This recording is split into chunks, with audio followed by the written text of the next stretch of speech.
Welcome to the Jacksonville First Seventh-day Adventist Church podcast, where we listen, learn, and love together. Our speaker today is Pastor Jonathan Pinato. And so what is a phonograph? Now, I had to do a little bit of research on this. I kind of was familiar with what a phonograph was, but I had to do a little bit more research about this, and I learned that a phonograph was the very first invention that was able to record and to play sound. Now this is very powerful here, because before the invention of the phonograph, there was no such thing as recorded sound. If you wanted to listen to music, you actually physically, live, either had to produce it yourself, either by singing or playing an instrument, or you had to go somewhere to listen to somebody sing or play an instrument.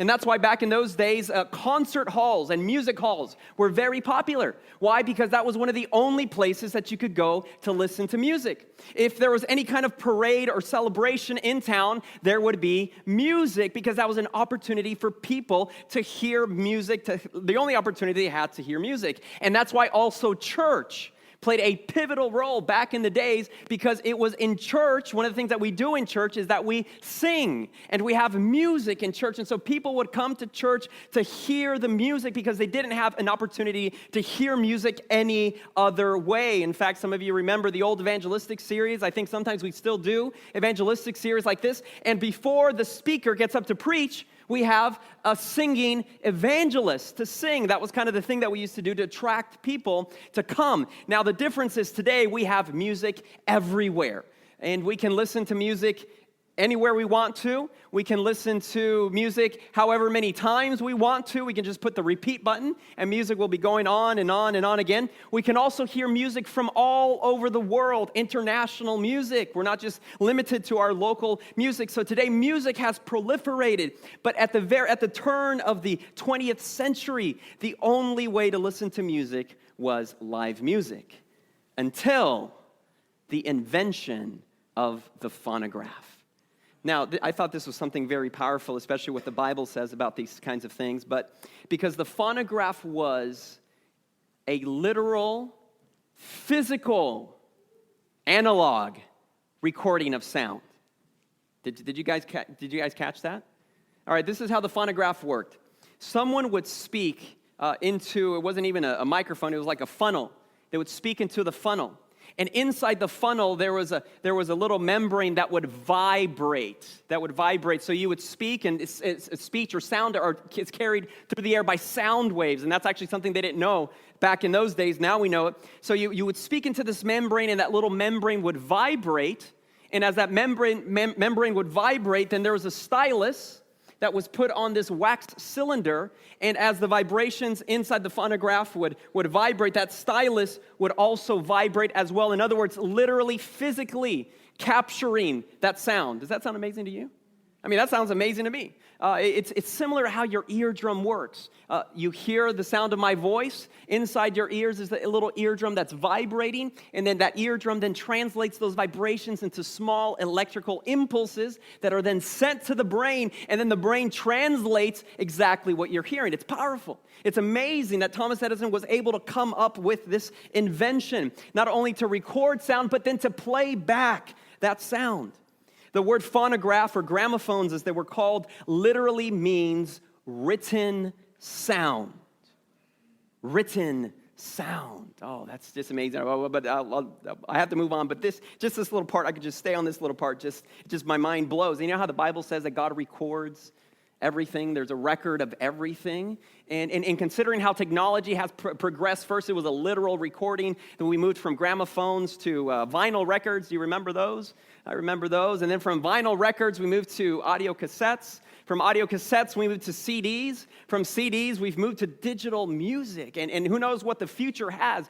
But the Bible says that God records everything. And now we are at the point with technology that we can probably do something very similar to that. But let's move on. From this point. So let's go back.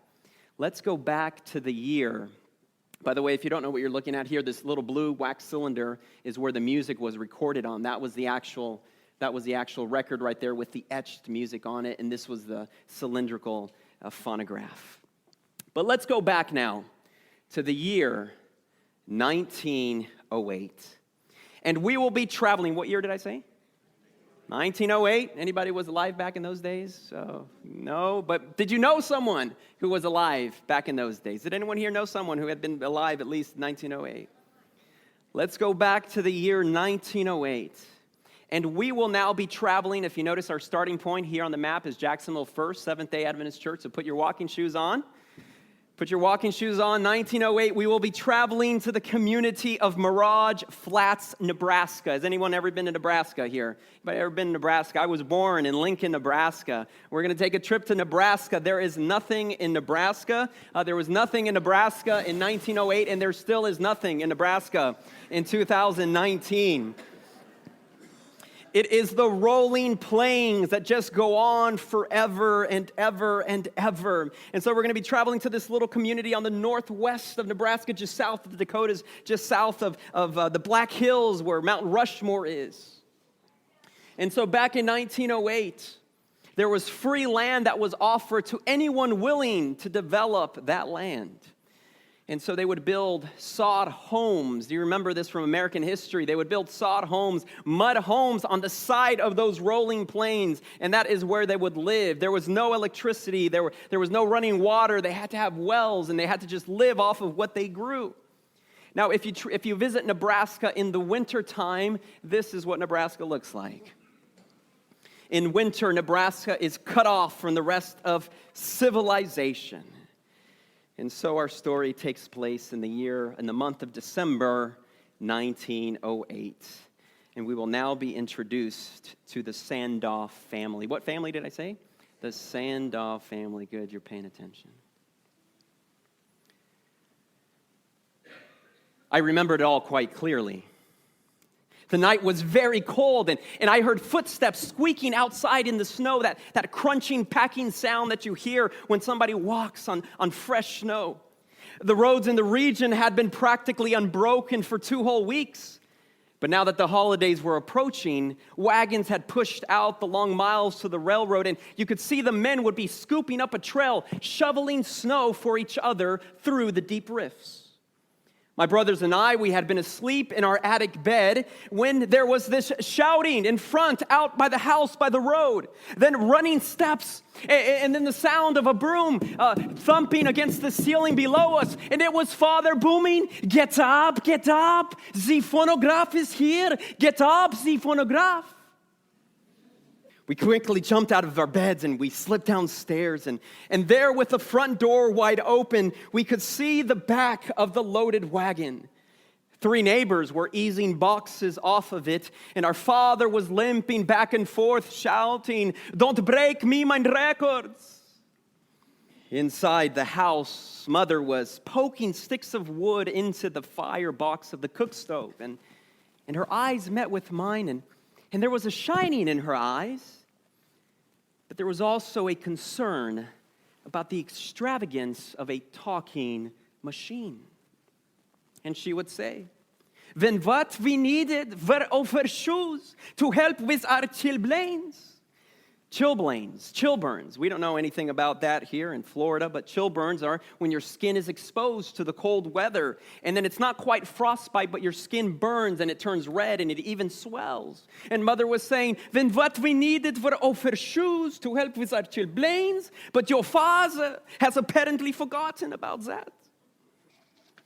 The men placed the 3 large boxes in the kitchen living room floor, and my father took his crowbar and he began opening them. And first, there was the machine. It was varnished oak with a shining cylinder for the records, and then the horn, and then a great black gilt-ribbed morning glory, and the crazy wrought arm and chain to hold it in place. By now, a wagon full of young people from our Dutch community, they had turned into our yard. I'd say there were about 15 youth piling at the front door, waiting to come in, anxious to see this new technology set up and working. My brothers and I, we had eagerly seen my father exposing a tight packing of round paper containers, a little smaller than a can of baking powder. Father read the instructions in his German accented English. He slipped the brown wax cylinder on the machine. He cranked the handle carefully, and he set the needle down. And everybody waited, and they leaned forward, and we heard a rhythmic frying in the silence, a whispering sound, soft and very, very far away.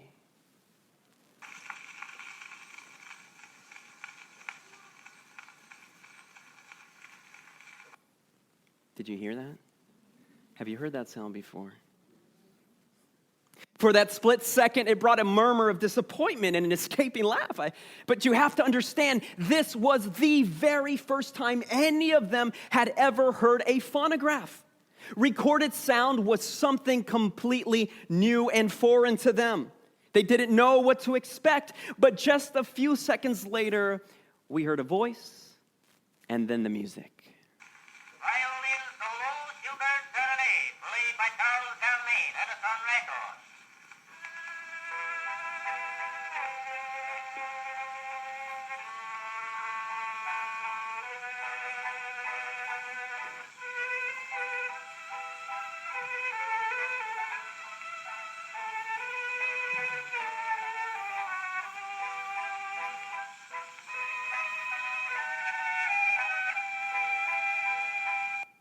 Does anyone know what that song is?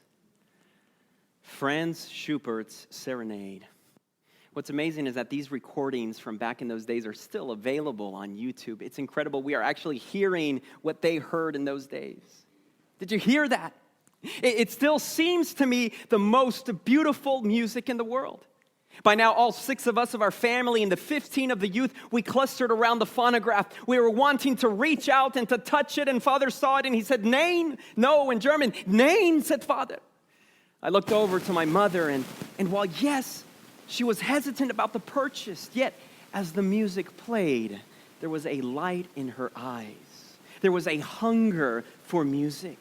You see, Mother came from Switzerland, the country of music, and Mother told me of how she had attended the Zurich Opera House and the Vienna Opera House as a girl, and about the wonderful music she had heard once, but now she's here in northwestern Nebraska on a government claim, living in the middle of nowhere, no electricity, living in a mud home, a sod home, a dirt home. True, we sang the old country songs in the evenings, and she would lead us, and she taught us every song that she knew, but plainly it had not been enough. Really, it was nothing. By now, everyone had pushed up against the boxes to see the different cylindrical records there were to play, and I had especially been privileged and chosen by my father to run the machine, to crank the handle, and to play the 2-minute records set before me. I was the keeper of the phonograph. In modern terms, I had become the DJ. There were violin pieces for my father, among them Spring Song.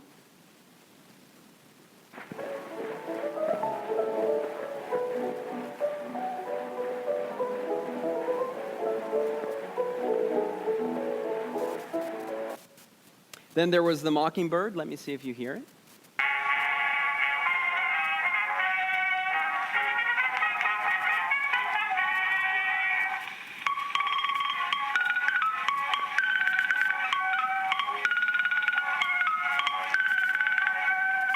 There was Blue Danube.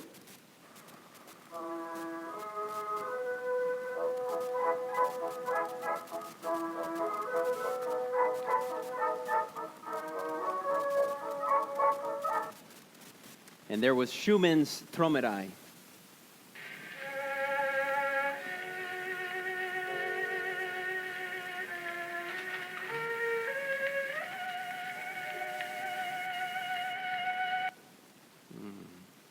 With the trail broken to the main bridge just below our house, and with Christmas Eve just around the corner, there was considerable travel on the road. And with our newfound fame in the community, thanks to the phonograph, our little sod house, with its light and with its warmth and with its music, became a gathering place for the community and for all who passed by. Mother was busily handing out cups of hot chocolate and coffee and tin-baked coffee cake, tin-baked because it was literally baked in tin. And by now the phonograph had been moved out of the kitchen living room into my parents' bedroom on top of their dresser. And the boxes of records were being placed wherever there was space.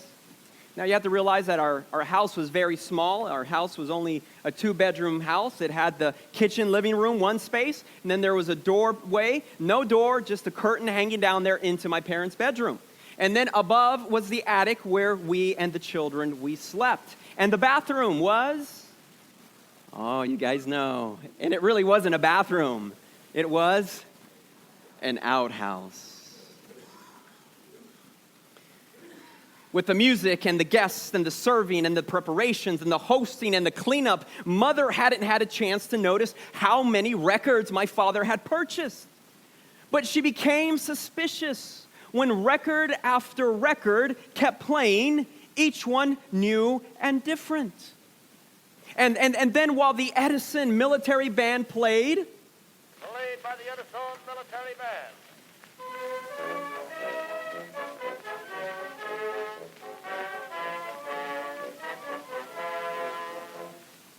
While the Edison military band played, she had the opportunity to peek into the room. And there she saw all the records spread out in the bedroom. And she said, "Jules," she asked my father, "how many records did you buy?" Now, life hasn't changed much since 1908, has it? Anyone who is married, couples, can I get a witness? When we purchase something our spouse disapproves of, and then they're looking at the credit card statement and they see an amount or they see something there and then they ask about it, we try to hide it. We try to minimize it. Not necessarily bad, right? But just something that we really wanted. We hide it, we minimize it, we deflect, we try to change the subject. We give ambiguous answers. And so in response to my mother's question about how many records he had purchased, my father said, drei. Drei. Drei is 3 in German. Drei. And there came a pause. Drei. 300. 300. 300, said my mother. 300? It looks more like 3,000. 3,000. She angrily said to my father. He responded, "I added to the order."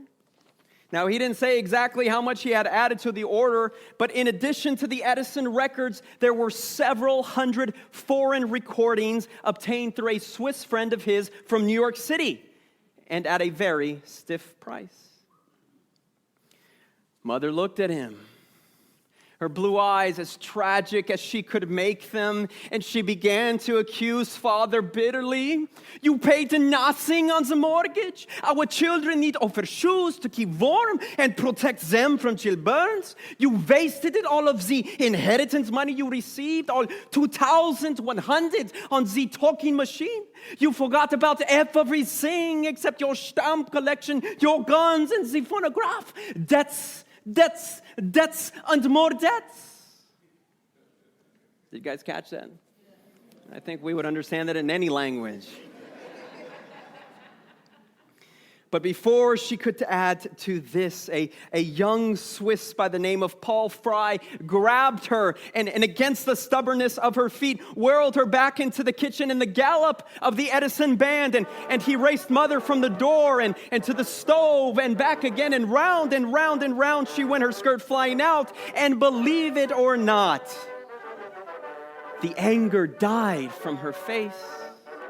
And there was a shining in her eyes, and with this excitement that I had never seen be in them before. And I now realize, looking back, all the fun that my mother had missed in her working life. All the fun she had missed out in her childhood in the old country and during the much harder years later. The gallop started the dancing, and hastily the kitchen table was pushed against the wall, and we had waltzes, and we had two-steps, and we had quadrilles, and we had Shah de Shahs and Bohemian polkas, and square dancing, and 1 and 2 and 1 and 2, and I'm an Adventist, so I don't know what I'm doing here, but we just let ourselves go. Now, I just want to back it up here if you're wondering about how much this phonograph cost and about its records. I just want to take a little time to do a little bit of math. In 1908, that phonograph cost $125. In 2019 money, that would be translated to $3,378.38. How many of you plan to spend $3,378 on a Christmas gift this Christmas? You don't have to say.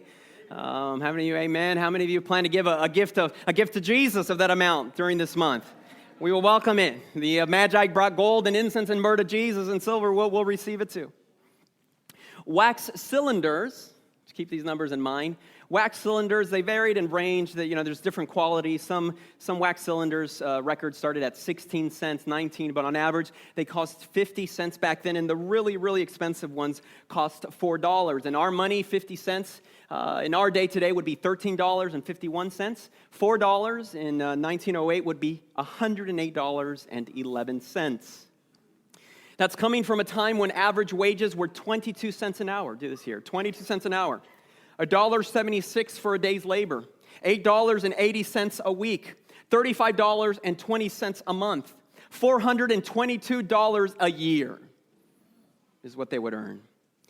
And so if we do the math, we're not exactly sure how many records he had, because he was ambiguous about the answer, but we know at least 300. And then we heard the son say, and a few hundred more. Foreign ones at a stiff price. So I kind of just did the math. I said, 500 records. And so that means that he spent nearly $1,000 on the records. How much did that phonograph cost him? $125? And then he spent $1,000 on records. That's $1,000 in 1908 money. 2019 money, that would be $27,027.03. Do you remember how much the inheritance was? $2,100. 2019 money, that's $56,000. And how much did he? And the wife said that he spent the majority of the inheritance money on this talking machine. Women, what do you think about that? The music continued nonstop for a couple days, and visitors mainly came in the afternoon and evening once the work on the farm had ended. Mother worked tirelessly hosting the visitors. The second evening, we had 22 seated at the table for dinner. The children would take turns sleeping upstairs in the attic, faintly hearing the music and the dancing downstairs, while one of the siblings continually kept the phonograph playing, cranking it, and changing out the cylinder records. The phonograph had completely absorbed our attention, so much so that I almost forgot about hunting for a Christmas tree and cutting it down. Even though we were poor, Christmas had become a time for a tree, even without presents. It was a tree and singing. That's what Christmas was about, with at least one new song that we would like to learn. But as I went to ask Dad to come along to find this tree, Dad was exhausted. He was taking a nap from all the late nights listening to the phonograph. In the afternoon, a Syrian peddler pulled into our yard. We called him Solomon, and he had a four-horse-drawn wagon. Seeing the crowds gathered at our house, Solomon stopped to see if he could interest anyone in his wares. And when he heard the music and found out about the phonograph, he was the first to express what others must have thought. "Excuse it, please, Mrs. Sandow, but it seemed to an uneducated man like me the new music is for fine palace." Now, Father heard him, and before Mother could answer, he roared back, "Nein, nothing's too good for my family and my neighbors." "But the children have frozen feet," replied Solomon. "Frozen feet heal, but what you put in the mind lasts forever." Now, it's true, we had always been money poor, and plainly we would go on so, but there was plenty of meat, and there was plenty of game, and there was plenty of everything that the garden and the orchard and the field and the open field could provide. And for all of which, unfortunately, there was no market in town. Our bread, it was dark and it was heavy, and it was from our macaroni wheat ground at a local watermill.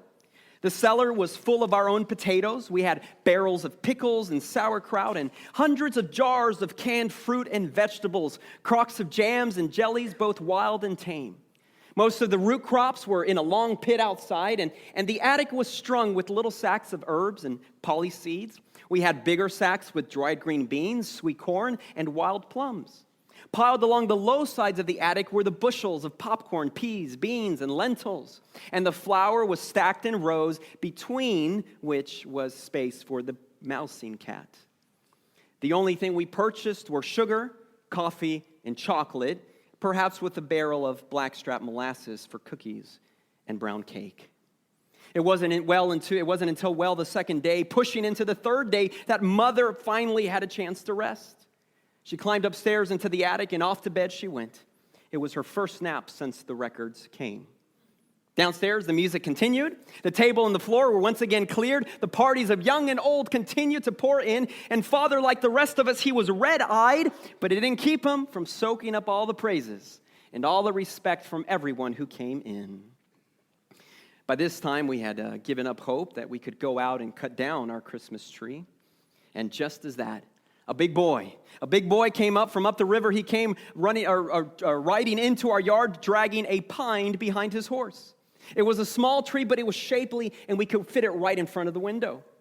The only thing, though, was that this youth, he was the son of Father's worst enemy. It was the man who had testified in court that Jules Sandahl, that's my pops, that Jules Sandahl had shot at him. And he got our father 30 days in jail. Although everyone knew that my dad was a crack shot and whatever he fired at made no further appearances. But as the son came in the house with the tree, someone announced loudly who he was.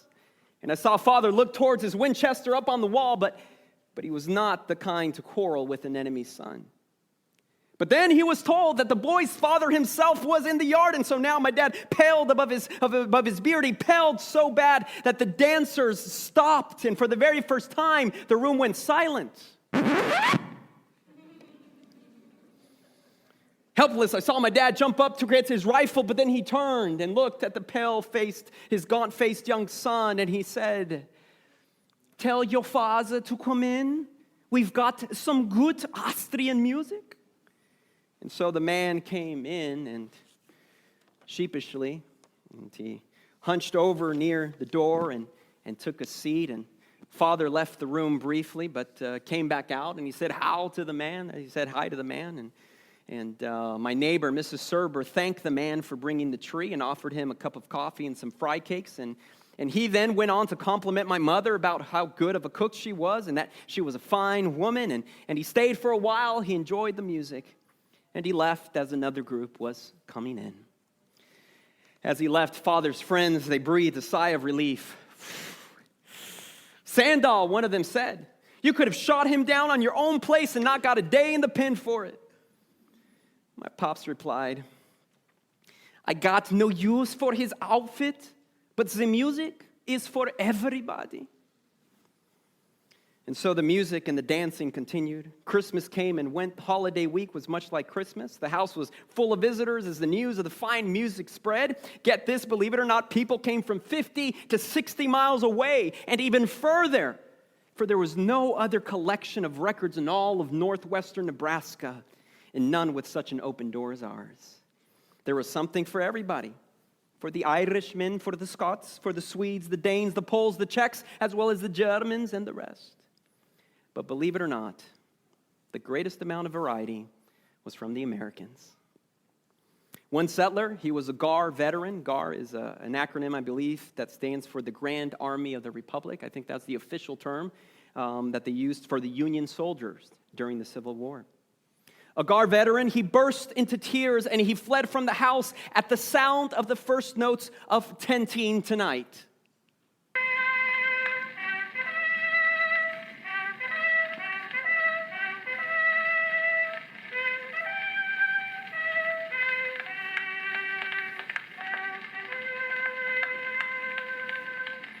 Perhaps it was the memories that it awakened.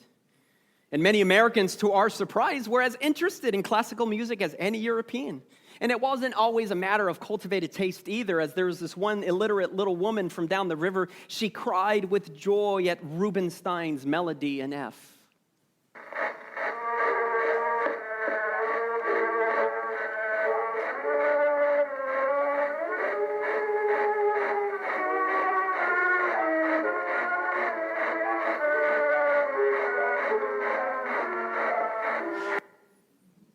she said. "I has heard me talking and singing before," as she wiped her eyes.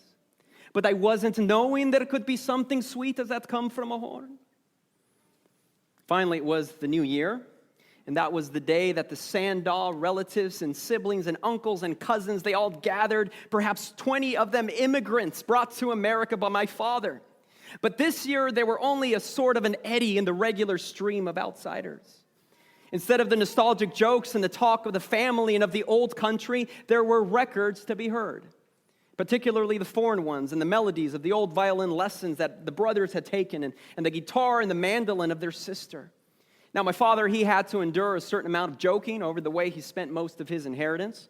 One of the brothers was building a cement block home in place of his sod house, and also a greenhouse with his inheritance money. The sister was to have a fine, large barn built instead of a new house because her husband believed that the next year Halley's Comet would bring the end of the world. Ferdinand, the youngest of the brothers, he had put his inheritance money into Wildcat oil stock, and he planned to become very wealthy. The following morning, they left, and a good thing, too. My mother told me that she had used up the last of the chocolate, the last cake of the 25-pound caddies. We had baked up 2 sacks of flour, 49 pounds each. 3/4 of a 100-pound bag of coffee had been roasted, ground, and used during the week. The floor of the kitchen living room, old and worn anyway, was much thinner for the week of dancing.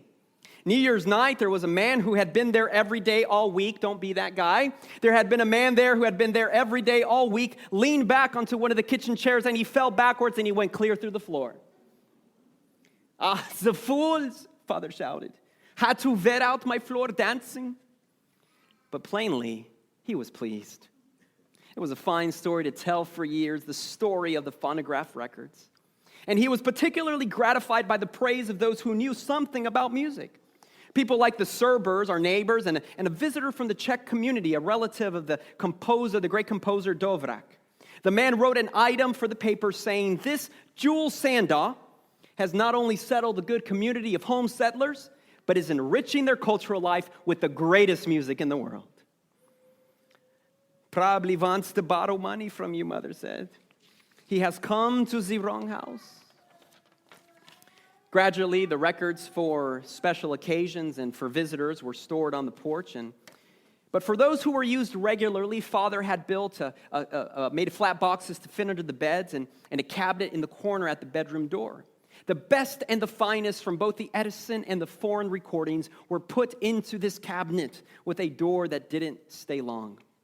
Winter passed, spring came and went, and on one warmish summer day, when I was left alone with the smaller children, the water pail needed refilling.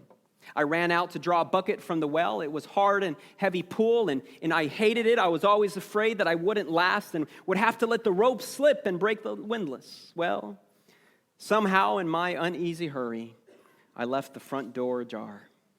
The wind blew it back, and when I had the bucket started up the 65-foot well, our big old sow, loose in the yard, pushed her way into the house. Horrified, I shouted out to my little brother, "Get out of her way, Fritz, get out of her way." But I had to keep pulling and huffing until the bucket was at the top, and I ran and I scattered the cylinders all over the floor, and this pig, the sow, was standing among them as corn, chomping down on them, on the wax records that had rolled out, boxes and all, eating some.